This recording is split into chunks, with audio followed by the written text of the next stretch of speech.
Korea. One peninsula, two different worlds, separated by the 38th parallel. However, this was not always the case. The division of the peninsula is a relatively new thing, dating back to the aftermath of the Second World War.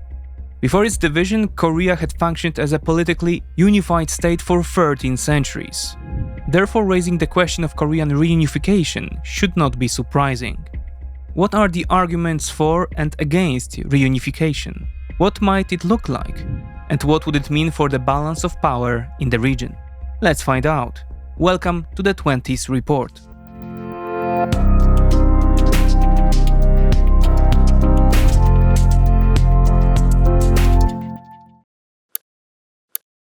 Today's episode is brought to you by Speakly.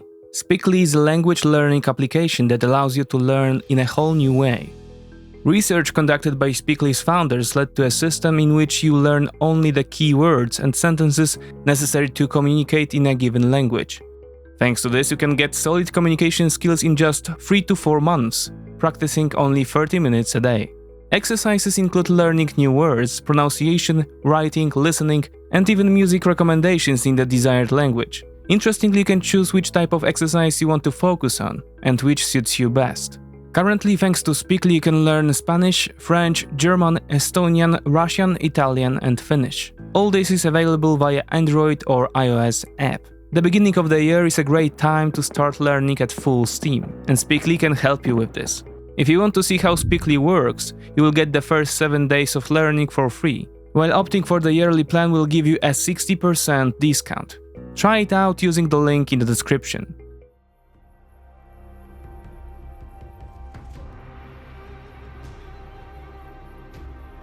August 15th is celebrated in both Korean states as the Day of Liberation from Japanese occupation. On this day in 1945, Emperor Hirohito announced the surrender of Japan. The defeat of the Empire of the Rising Sun rekindled the Korean people's hopes of regaining their independence after 35 years of occupation. This proved to be in vain, as Korea's future was decisively influenced by the major powers of the then emerging bipolar world, the USA and the USSR. During the Second World War, during the Cairo, Yalta, and Potsdam conferences, the Allies discussed the future of Korea. They were keen to introduce a period of transition and top-down management in the country before it regained its independence. Following the USSR's declaration of war on Japan on August 8, 1945, and the Red Army's lightning offensive in Manchuria, the Americans, a mere 2 days later on August 10th, offered the Soviets a sphere of influence on the Korean peninsula. The proposal was along the 38th parallel and was immediately accepted. Thus, Korea came under a new American-Soviet occupation. In the respective zones, the Americans and Soviets established order against the independence aspirations of the Koreans. The division was to be only a temporary solution. According to the decisions of the Moscow Conference of December 1945, a general election was to take place in Korea within 5 years, and the elected authorities were to proclaim a single independent Korean state. However, the realities of the emerging Cold War meant that the Americans and Soviets failed to agree on the future of Korea. In May 1948, elections under the auspices of the UN were held exclusively in the American zone. They were won by the American-backed Lee Syngman, while north of the 38th parallel, the Soviet-backed Kim Il-sung was consolidating his influence. As a result, the Republic of Korea was proclaimed in the south on August 15, 1948, and the Democratic People's Republic of Korea in the north on September 9th. The governments in Pyongyang and Seoul did not recognize the division, and each claimed control of the entire Korean peninsula. Using the support of the Soviet Union and the just formed People's Republic of China, as well as the withdrawal of American forces from South Korea, the North launched a full-scale invasion of the South on June 25, 1950. Kim Il-sung's attempt to forcibly reunite Korea failed, and the 3-year war, which ended only with an armistice, deepened the differences between the two Korean states. After the war, both North and South concentrated on consolidating and developing their own statehoods. However, they did not forget about reunification, outdoing each other with unification concepts and similarly appealing to Korean nationalism. Despite the systemic competition for supremacy on the peninsula, the governments in Pyongyang and Seoul, especially after the end of the Cold War, were able to open themselves to dialogue, realizing the impossibility of forcible reunification. We saw this most recently in 2018-2019, when South Korea under President Moon Jae-in embarked on an extensive dialogue with North Korea, ruled by Kim Jong-un.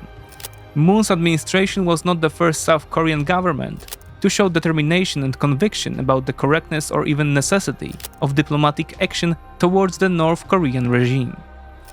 Moon drew on the experience of the so-called Sunshine Policy, which dominated the South's approach to the North between 1998 and 2008. Its originator was Liberal President Kim Dae-jung, who made no secret of his inspiration from Chancellor Willy Brandt's Ostpolitik, which resulted in the normalization of relations between West Germany and East Germany during the 1970s. The aim of the Sunshine Policy was to bring about an improvement in inter-Korean relations through measures in the spirit of national reconciliation, cooperation, and peace. These included top-level meetings, limited economic cooperation, cultural contacts, and reunions of family members separated during the Korean War.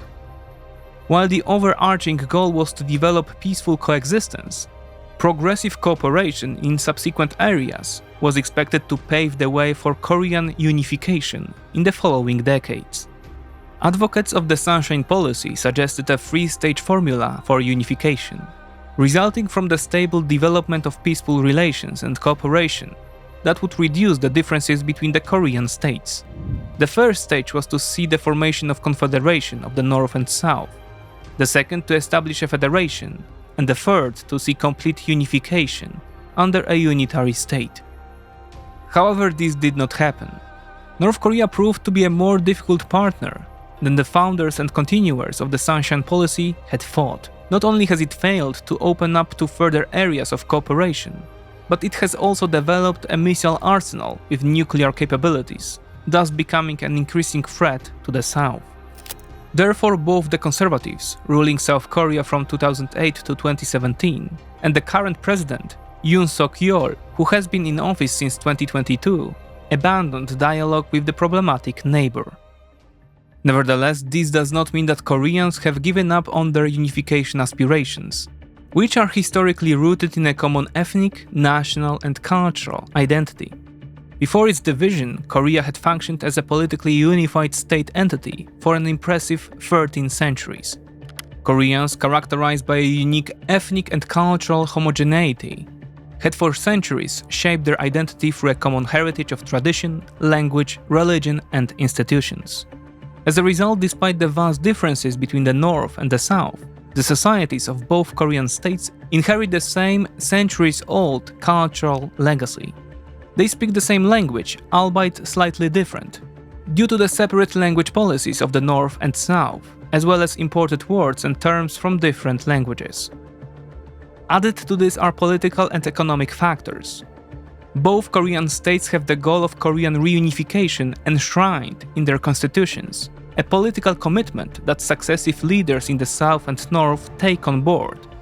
Moreover, supporters of the unification drive argue that reunification would ultimately be economically and politically viable.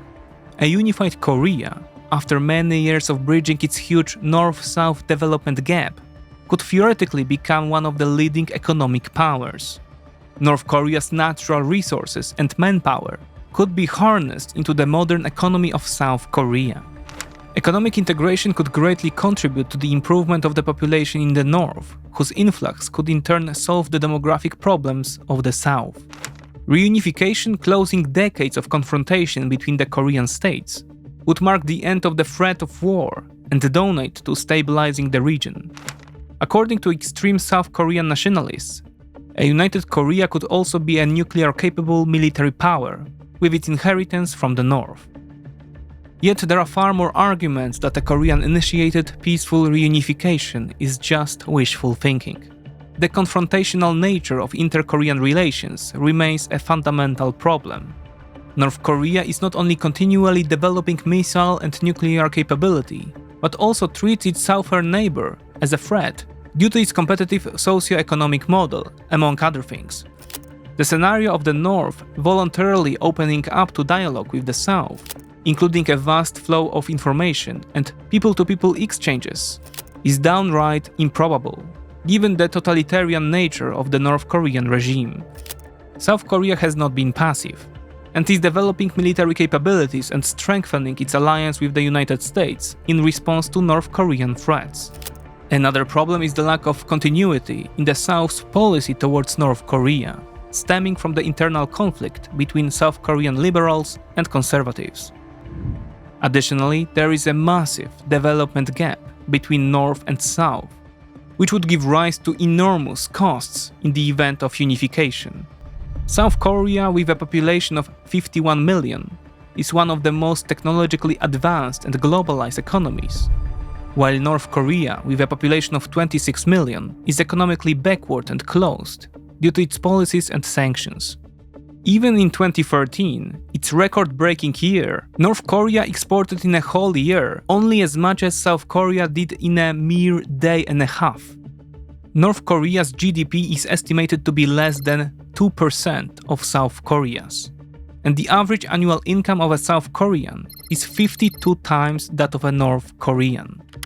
By comparison, at the time of German reunification, the GDP of the 16 million strong German Democratic Republic was more than 1/6 of that of the 62 million strong Federal Republic of Germany. German reunification cost $1 to $3 trillion, but in the case of Korea, it would be many times higher and would probably ruin the South Korean economy. Added to this are the socio-cultural differences after decades of living in extremely different social conditions, and the lack of contact between people living on opposite sides of the 38th parallel. This can be seen in the numerous adjustment problems faced by many of the 30,000 northern refugees in the south. Despite government support programs, most of them have elementary difficulties in finding their way in the capitalist reality. Awareness of the immense costs of reunification translates into increasingly low support among South Koreans for reunification. This is reflected in the results of surveys conducted since 2007 by the Institute for Peace and Unification Studies at Seoul National University. While support for reunification was 64% in 2007, it was only 46% in 2022. Moreover, last year a record 32% of those surveyed expressed the belief that reunification would never happen. The survey results show not only a growing awareness of the difficulties in the inter-Korean dialogue, but also the increasing indifference of the younger part of South Korean society, which in particular sees no bond with the North and sees no point or even need for reunification. Therefore, the South Korean public is becoming less and less interested in the ideas of peaceful integration through jointly developed agreements. Still, Korean reunification could theoretically be achieved in other, but far more costly ways. For example, as a result of absorption, that is, taking control and integrating the acquired part into the dominant Korean state's existing political, economic, and social system. At present, the only realistic scenario seems to be an absorption implemented by South Korea. The most likely trigger for such a scenario would be a, quote, hard landing, that is, the implosion and collapse of the North Korean regime as a result of economic destruction, social destabilization, tensions within the power elite, and the weakening of the central authority and control apparatus.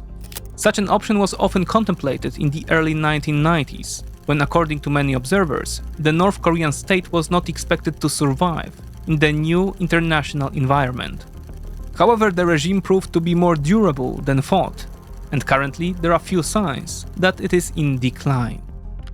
Nonetheless, if this were to happen, it would give rise to a myriad of problems, such as internal conflicts and their possible spillover into South Korea, the triggering of an international conflict by the falling authorities in Pyongyang, the loss of control over weapons of mass destruction, and the possibility of proliferation of their use by confrontational stakeholders.